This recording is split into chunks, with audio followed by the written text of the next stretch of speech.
नमस्कार।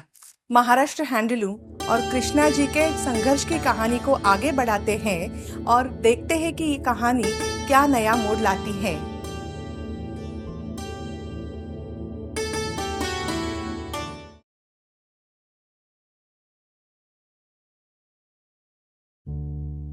भाई आप महाराष्ट्र से हो?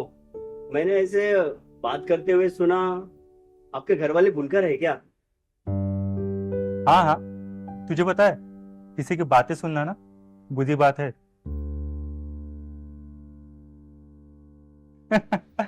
अरे मैं तो मजाक कर रहा हूँ। पता है मेरी एक फ्रेंड है प्रिया नाम की, उसने ना इस कला को ना महाराष्ट्र में नई ऊंचाई दी है। तू कहानी सुन।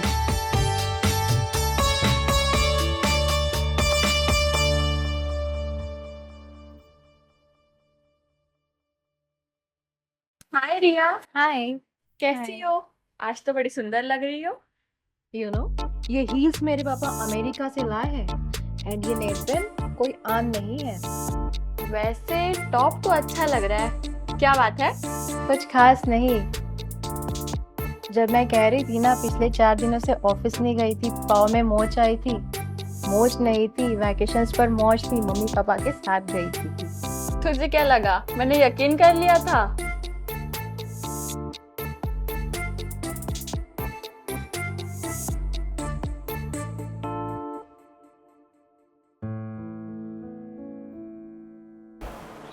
देख आज कितनी सुंदर बनकर आई है।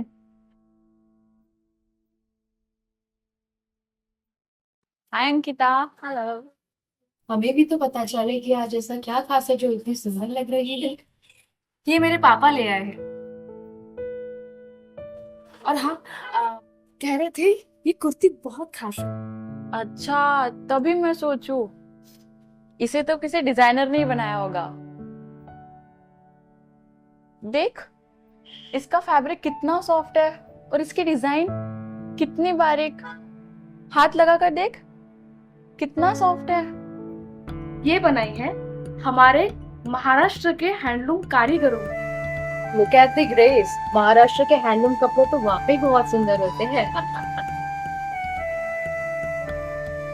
भारत की हथकरघा परंपरा विश्व भर में अपनी सुंदरता और बारीक कारीगरी के लिए जानी जाती है। हर राज्य की अपनी एक टेक्सटाइल की पहचान होती है और महाराष्ट्र और कर्नाटक के लिए वो पहचान है खंड फैब्रिक। एक समय था जब ये केवल पूजा पाठ और पारंपरिक आयोजनों का हिस्सा हुआ करती थी, लेकिन क्या ये परंपरा केवल अतीत की बात बनकर रह जाएगी या फिर एक नया फैशन ट्रेंड बनकर दुनिया भर में अपनी पहचान बनाएगी? यार प्रिया, हैंडलूम के कपड़े इतने शानदार होते हैं। नानी के गांव में भी यही काम होता था। अब तो सब बिखर सा गया है। अब तो गांव के लोगों ने ये काम भी कम कर दिया है। कारीगर कितनी मेहनत करते होंगे।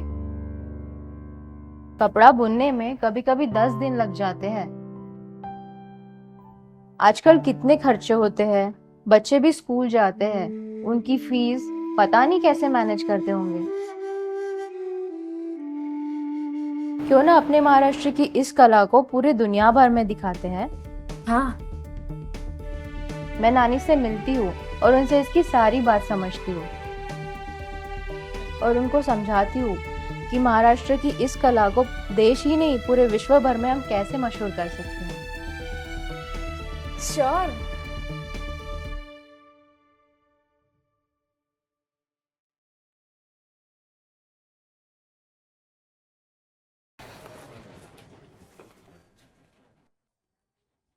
नानी आ गई। कैसी हो? बिल्कुल ठीक। नानी ये मेरी फ्रेंड प्रिया। नमस्ते। नमस्ते, बैठो बेटा। नानी आप क्या बुन रही हो? ये ब्लाउज पीस है बेटा। ये खंड की कढ़ाई है। ये कपास और रेयान के धागे से बनती है, इसलिए तो इतना हल्का है। देख, कितना सुंदर लग रहा है इसका डिजाइन। ये सुंदर तो है बेटा, पर अब हम ये काम नहीं करेंगे। अब इतनी डिमांड तो है नहीं। आजकल लोग मॉल में जाके विदेशी कपड़े महंगे महंगे खरीदते हैं। ये सुंदर है, इसमें चमक है, पर ये चमक सिर्फ गांव तक ही सीमित रहती है, मॉल तक तो पहुंच ही नहीं पाती। क्या करें? मैं 1 मिनट आती हूँ। हेलो। हाय।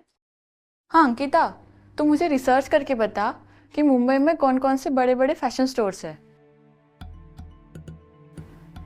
और मुझे ये भी बता कि ड्रेसेस कहाँ से मंगाते हैं। और हाँ सुन, अगर किसी चीज़ को ऑनलाइन बेचना है तो उसका प्रोसेस क्या है। ठीक है, बाय।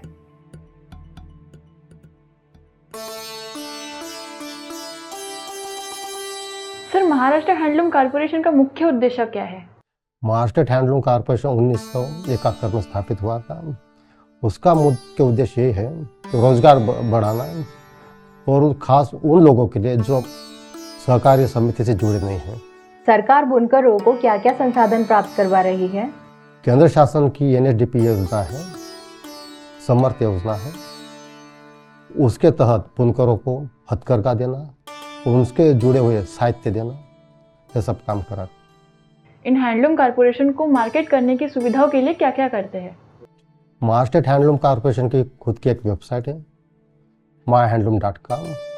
दूसरी बात, प्रचार प्रसिद्धि राज्य शासन की योजना है, उसके तहत एग्जीबिशन लेती है, बाहर राज्य में कुछ एग्जीबिशन होते हैं, वहाँ पे पार्टिसिपेट करते हैं, बुनकरों से माल खरीदती हैं और वो माल मार्केट तक पहुँचाती हैं, ये सब काम करती है। सरकार इन बुनकरों को प्रोसेसिंग में कैसे मदद करती है?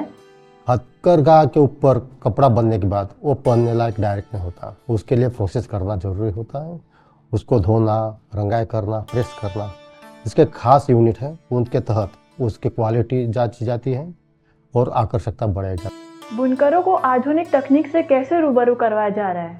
बुनकरों को प्रशिक्षण दिया जाता है, बुनकाम प्रशिक्षण दिया जाता है, डिजाइन का, रंगाई पर प्रशिक्षण दिया जाता है, और नई नई तकनीक जो होती है उनको पूरा प्रशिक्षण केंद्र शासन योजना के तहत दिया जाता है, और बुनकर अच्छा माल उत्पादित करता है।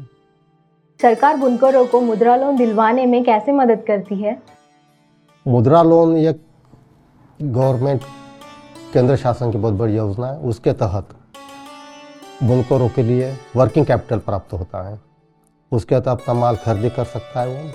तो महामंडल से जो जुड़े बुनकर हैं उनकी एप्लीकेशन लेता है, उसको जांचता है और बैंक तक वो सप्लाई करता है उसको, और उसको बुनकर तक लोन मिलने तक उसकी सहायता करता है।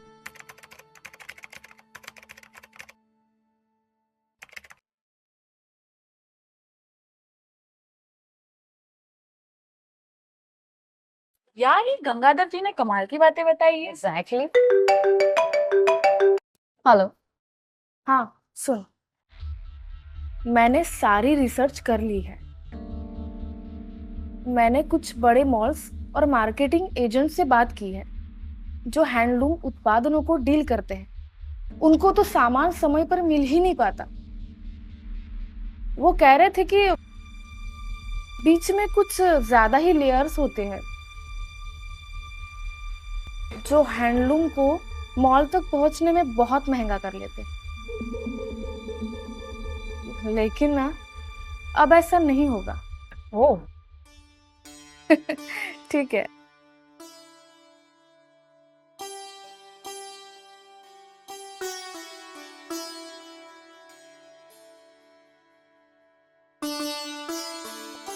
अब कॉटन और दूसरे धागों की आपूर्ति भी पूरी होगी, और नानी ही नहीं, गांव के सभी बुनकरों को नए उपकरण भी मिलेंगे जिससे वह ज्यादा उत्पादन करेंगे।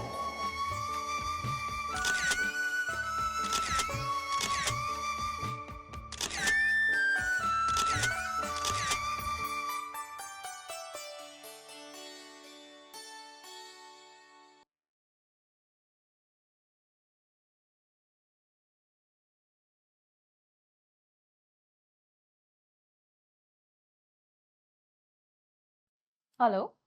हेलो, सुन, लोगों की केवल ड्रेसेस के लिए ही नहीं तो तरह तरह की डिमांड आने लगी है। किसी को पैठनी साड़ी, किसी को खन के ब्लाउज, बेडशीट्स, टॉवेल्स, इनफैक्ट सबकी डिमांड आने लगी है। और अभी तो लोगों को ज्वेलरीज भी चाहिए। ओ, ये तो बहुत अच्छी बात है।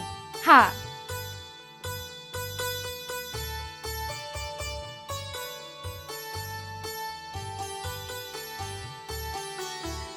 इस तरह के नए डिजाइन से सभी बुनकरों की कमाई भी बढ़ सकती है और व्यापार भी अच्छा चल सकता है। ऐसे प्रयास हमारी सांस्कृतिक विरासत को जीवंत बनाए रखते हैं।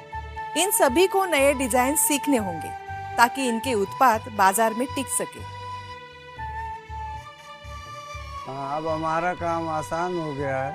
अब हम ज्यादा कपड़ा बना सकते हैं। ये फैशन शो भारत की हथकरघा कला को विश्व स्तर पर ले जाने के लिए एक बड़ा कदम है। ये सिर्फ एक कपड़ा नहीं, हमारी संस्कृति और विरासत की पहचान है। ये सिर्फ एक व्यवसाय की कहानी नहीं है। कृष्णा को भी कुछ ऐसे ही कहानियों की जरूरत है जो उनकी कला को एक अलग पहचान दिला सके, और एक ऐसे सपने के भी है जो हमारी सांस्कृतिक विरासत को बचा सके।